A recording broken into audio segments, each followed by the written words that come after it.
Our keynote speaker, wow. I met him right after Proposition 8, and when California voters supported a ban on gay marriage, we were all demoralized, and we kept asking ourselves, how could this happen in California, of all places? How could Californians support a ban against our families? While many of us were in despair, this guy went to work as an organizer. His voice came roaring out of San Francisco like thunder.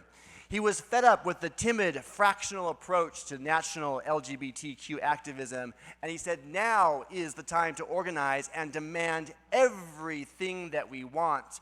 And he said, and it seared itself into my brain, what we want is full legal equality in all areas governed by civil law in all 50 states.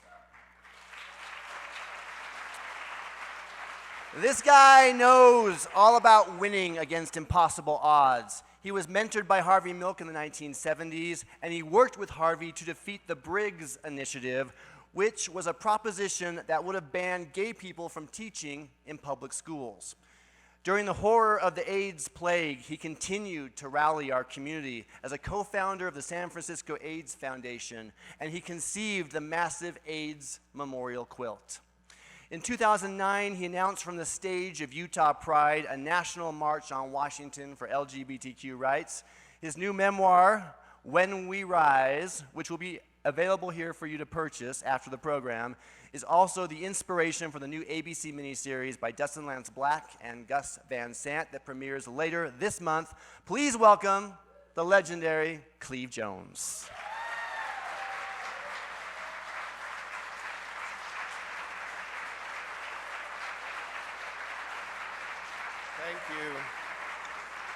Thank you.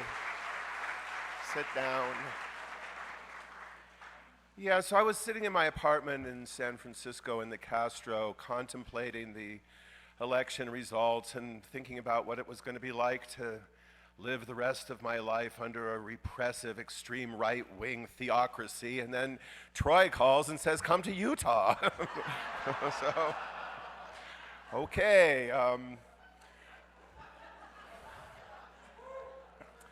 There's a whole lot of things I'd like to say, and I'm sure all of you have been on an emotional roller coaster as I have since the election, and I will confess that when I saw Pennsylvania go, my heart broke. It really, I'm too old for this, and I have a young man in my life who was in D.C. that day on business, and we were texting back and forth as each of the states was coming in, and when Pennsylvania came in, I called him, and I'm just, ranting, and he listens to me for a few minutes, and then he interrupts. He said, Cleve, honey, you just went from 0 to Auschwitz in 3 minutes. Now calm down. Go down to Castro Street and start organizing. And the next night, we had 20,000 people marching through San Francisco, and I know that the marches alone won't do it, but it felt good to me to see the diversity of the people that were there.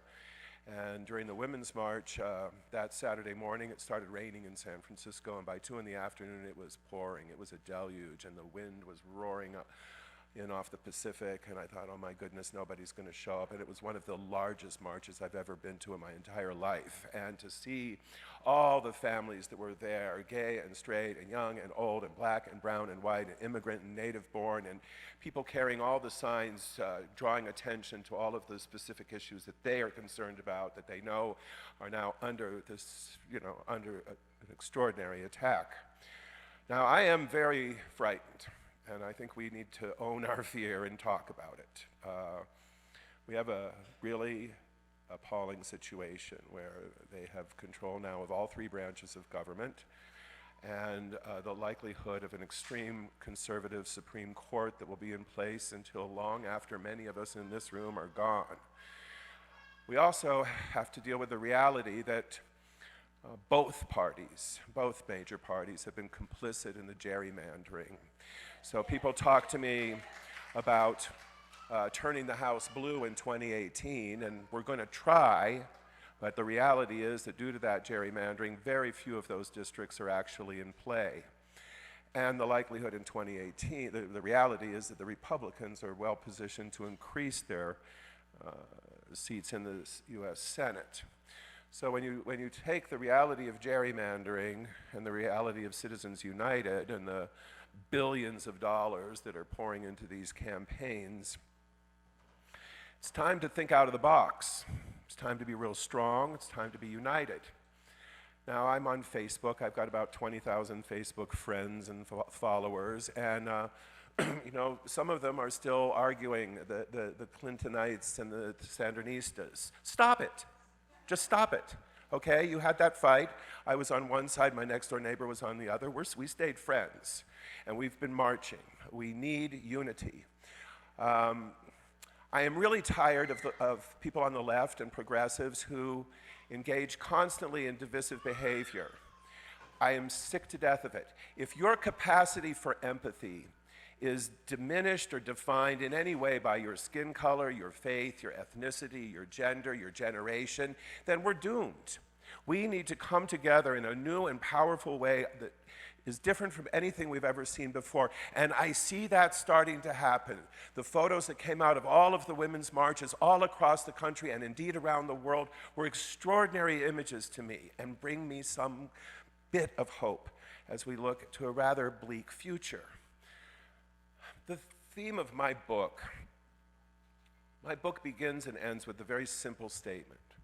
The movement saved my life. That is not hyperbole. I was a frightened teenager in Phoenix, Arizona in the late 1960s. I did not want to be a homosexual. My father was a clinical psychologist. I looked it up in the textbooks and read about prefrontal lobotomies and electroconvulsive shock treatment and aversion therapy. I learned that I was a criminal and that I was mentally ill. And I began stealing pills from my parents. They both had back surgeries. The medicine cabinets were full of pain medications and sleeping pills, and I began to steal them one by one, week after week after week, until I had enough to kill myself. I was 15 years old, and I thought my life was over. And then I read in Life magazine, Year in Review issue, 1971, about gay liberation and the Stonewall Rebellion. And I learned for the first time that there were other people like me, there was a community of people like me, and there was a movement for people like me that was part of the movement I had already joined as a teenager. The movement to end the war in Vietnam, the movement against racism and poverty and discrimination, the movement for the Equal Rights Amendment. I was already part of that movement. When Cesar Chavez came to Arizona, we marched with him. We understood it was all one movement. But when I learned there was part of it specifically for me, I flushed those pills down the toilet. And I hitchhiked to San Francisco.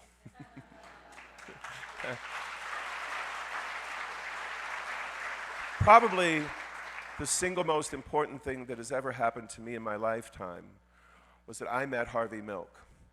And Harvey Milk saw something in me that no other person had seen before.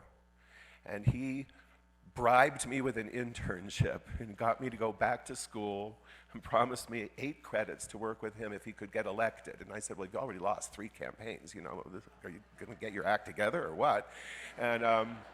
And he won, and he kept his promise, and he took me with him to City Hall. It was the most amazing experience for a 23-year-old kid in 1978 to be able to work with this guy. And at the time, I was still very heterophobic because I'd been beaten up a few too many times back in Phoenix. And I had lived in that very racist, extremely right-wing part of the country. You know, this was before Sheriff Arpaio, but you know how it went. And then here comes Harvey, and at that point, I'm moving into the Castro, and I would have built a wall, you know, to keep people out. I would have been happy to live in a gay ghetto. I was that angry and frightened and hurt. And then here comes Harvey into my life. He was older than us, and he was like this kind of odd Jewish guy from New York who came to San Francisco and just won the heart of that city. We loved him. And to be with him was just the most amazing experience. To watch him at the bus stops and the senior centers and the Union Hall, and he'd just walk up and he'd say, "Hi, I'm Harvey Milk, what's your name?" And he would make eye contact and he would begin a conversation. And it could be with some rich white lady from Nob Hill, it could be with a homeless person pushing a shopping cart, a gay hustler on the street, a firefighter, whoever. He would find that common ground and he would build on that. And that was such an important education for me. And then to find his body on November 27th, 1978, that horrible day in City Hall. I had just turned 24. I had never seen a dead person before. Certainly never seen close up what bullets do. And I thought, it's just over, you know, it's over. He was our leader, he was my mentor, he had become a father figure to me. He'd promised me a job when I got finished with school, and I just kept thinking, it's over, and it's over. And we were trapped there for hours as the police bundled up the body, and we played the audio tape he had recorded in anticipation of his assassination, and I used to make fun of him for it. I said, "Harvey, you're not important enough to get shot." And I thought it was over.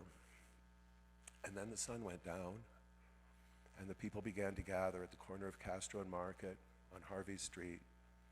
Hundreds, then thousands, then tens of thousands.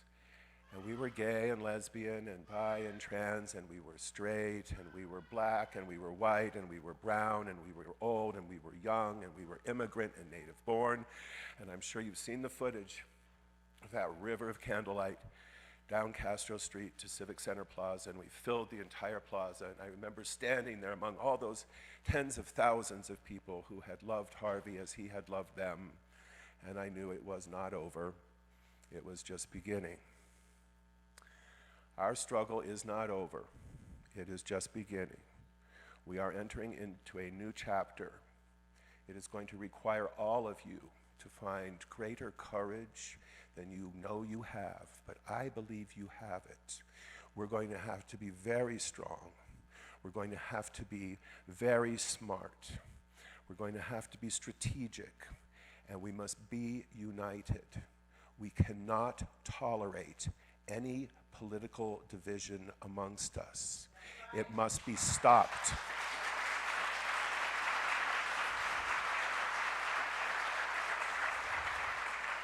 I believe that this president is going to do exactly what he said he was going to do. He is going to come after immigrants. We are going to defend them. He's going to come after transgender people. We are going to defend them. He's going to come after Muslims. We are going to defend them. He's coming after our constitutional rights. We are going to defend them. He's coming after our democratic principles. We are going to defend them. He's coming after everything we believe and cherish in this country that we have always stood for. We are not going to roll over. We are going to defend them. And we're going to do it with great strength, and we're going to do it for as long as it takes. Now, one of the things we do to each other, and I know Troy knows all about this, and many of you in this room, is the minute you say you're going to do something, emerges the chorus of naysayers. Oh, that won't work. That's not a good idea. I don't think that's going to make a difference. Oh, no. Yeah, no, voting, that really doesn't do anything. And, oh, I'm so tired of those black tie dinners. And marches, oh, Cleve, all you're going to impress is the lawn. You know, oh, no, that doesn't work, that doesn't work. How many of you have heard that chorus of, no, no, no, that won't work? You know, I had this idea for this little thing called the AIDS Memorial Quilt, and I talked about it for a year, and all I heard was, that won't work, that won't work. People don't sew. It sounds morbid. I don't think it's going to work, Cleve. It's really, really confusing and complicated. Yeah, well, you know, it turned out to be the largest community arts project in the entire world, and it changed the way America looked at AIDS and people with HIV.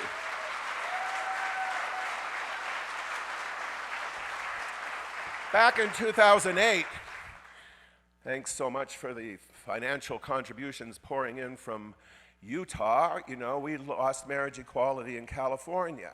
It was a bitter blow, and all these young people in November of 2008, you wake up to the news that, my goodness, we've elected a black man into the White House, and on the same broadcast, we lost marriage equality in California. And for the younger generation, it was sort of like a sucker punch. It was, oh, we thought we were equal, right?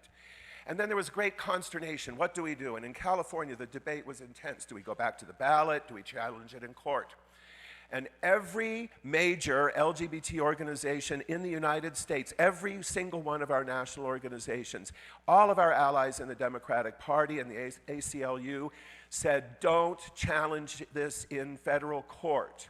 Wait. Don't go to federal court. A woman named Edie Windsor said she wanted to go to federal court. They said, don't do it. We in California hired Ted Olson and David Boies, and the establishment leaders and our allies in the Democratic Party said, don't do it. It's the wrong time. We said we're marching on Washington, the National Equality March, with one demand. We seek equal justice under law in all matters governed by civil law in all 50 states. And they said, don't do it. And we did it anyway. We took that bold risk. As late as June of 2009, all of those national organizations were opposing the federal challenges to the Defense of Marriage Act and Proposition 8. And we won. Now imagine what would happen if we had not moved forward. Imagine how you would be feeling right now if we had not taken that bold, risky step. But they were all wrong. They misread the court, they misread the country, they misread their own people. And we demanded full equality, and we got a big part of it before Trump had the opportunity to pack that court and defer our dreams for generations to come. So as we move forward, we are going to be united. We are going to respect each other. With all of our differences and all our idiosyncrasies, we are going to respect each other. We're going to be united. We're going to be smart. We're going to be relentless.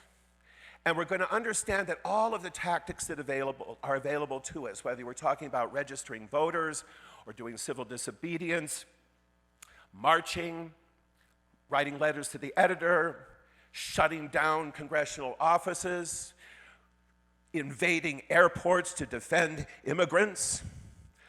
All of these strategies work, but you got to keep doing them over and over and over and over and understand that this country and our democracy is worth that effort. And I am counting on all of you. I know you can do it. In my union, we say, si se puede, si se puede. We can do it. Thank you very much. Thank you, Equality Utah. Keep up the fight. Thank you very much.